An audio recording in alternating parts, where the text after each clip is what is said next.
Hello coin collectors and welcome to DC Coin World International Coin Channel, and today we're going to look at all the farthings from the Queen Elizabeth era.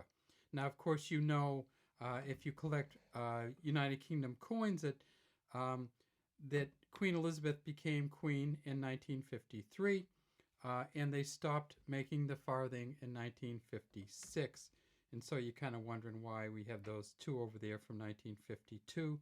So let's kind of get this light set up, and let's start with those two from 1952. So in 1952, of course, Queen Elizabeth's father was the king, and these are the George VI farthings, and you can see that it says Georgius VI, Georgius VI, by the grace of God, King of all Britons, Britt Rex, Defender of the Faith. And then way down deep underneath here we see an H and a P for Thomas Humphrey Paget, who was the engraver of these. So this is the 1952 version.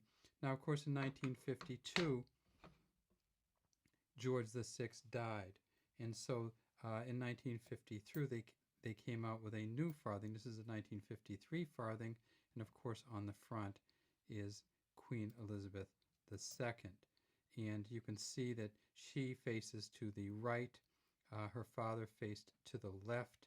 If we look way down in here, they did something interesting, and that is they did not put the engraver's initials on this one, though I think many people from the United Kingdom think that this is the most famous engraving of all. And this, of course, is the Mary Gillick first portrait of Queen Elizabeth II.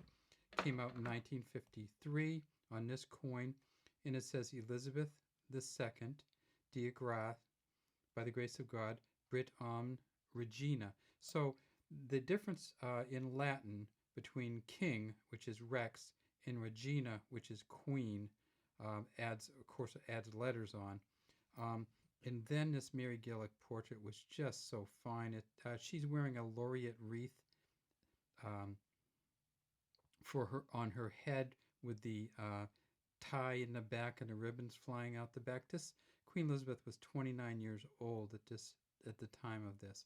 You can see that there are beaded outer rim on this, and then if we flip it over, we can see that there is a beaded rim, and many of them get worn down like this, so the beads become part of the edge. So this is a 1953 farthing coin. A farthing coin in Britain was worth 1/4 of a penny. And because there were 240 pennies to the pound, that meant that this farthing was 1/960th of a pound. Unfortunately for the British economy in 1953, it still bought things.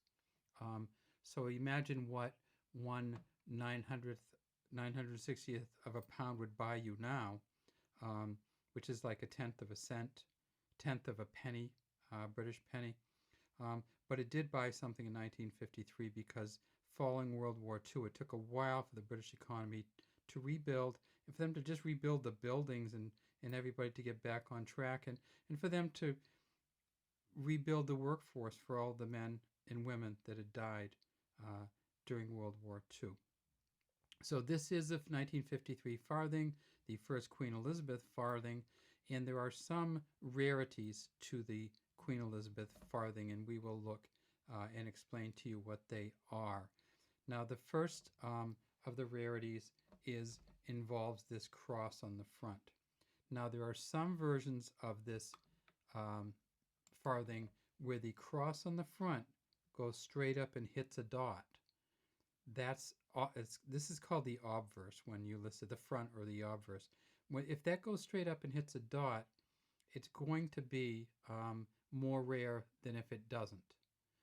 So if it hits a dot, you have one of the rare ones, and you see neither one of these crosses go straight up and hit the dot. Both of them go straight up between the dots up there.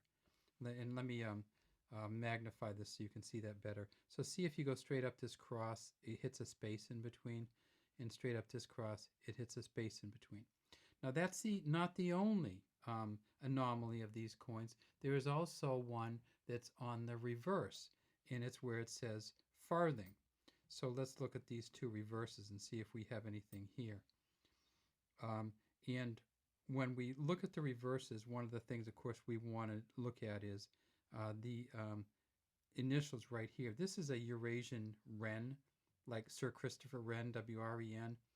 And so here on the back, what we see is the engraver's initials, and that's Harold Wilson Parker.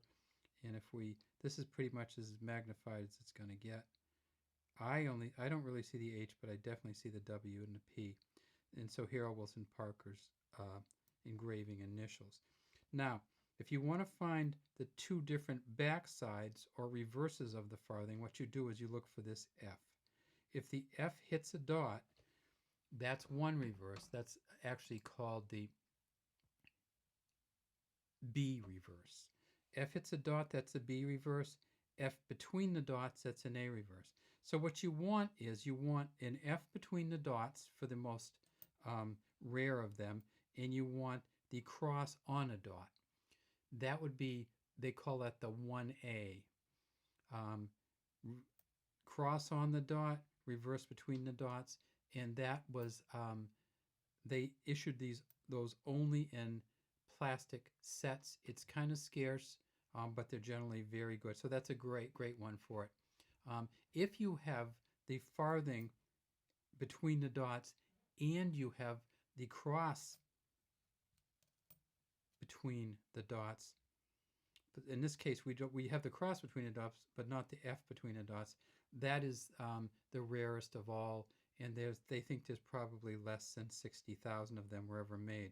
So look for the farthing between the dots, the F, and the cross on the dot, and that's your most expensive or rarest Queen Elizabeth 1953.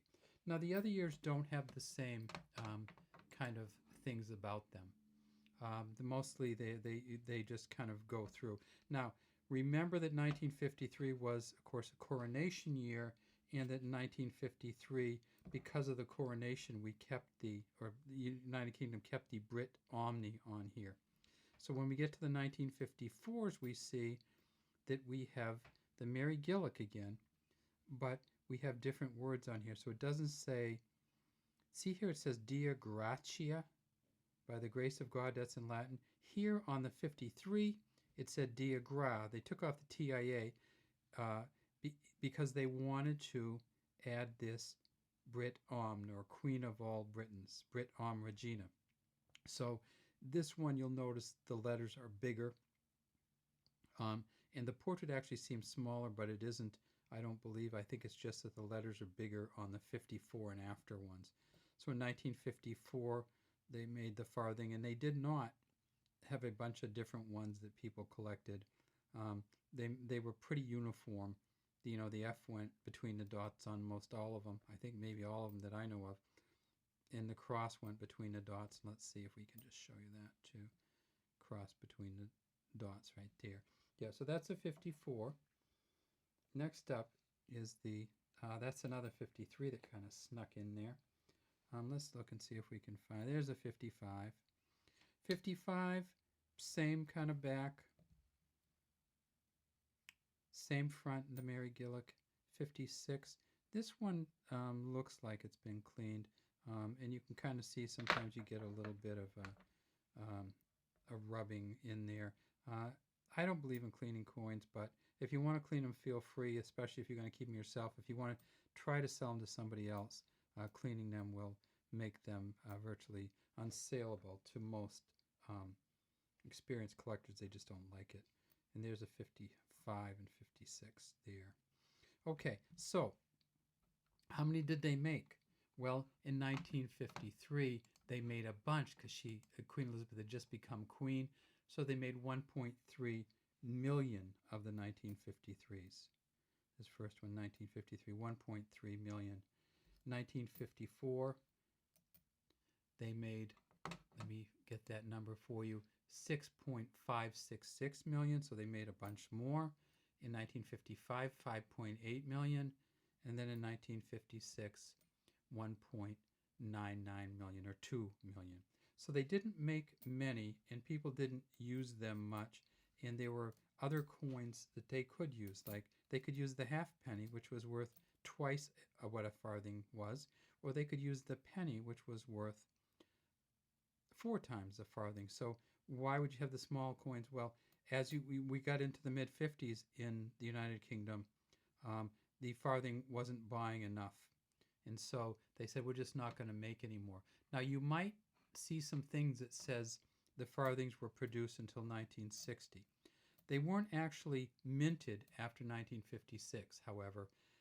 They were good for buying things until 1960. December 31st, 1960, they took all the farthings out of circulation. And so that's why sometimes you see a 1960 date, or sometimes you even see a 1967 date, but they didn't make them. The 1967 date is the date they made the last of many of the pre-decimal coins. So that's our farthing collection, Queen Elizabeth II, 1953, 1954, 1955, and 1956. Have a great day from DC Coin World, and hopefully you enjoy coins, and hopefully you're doing well in this COVID era.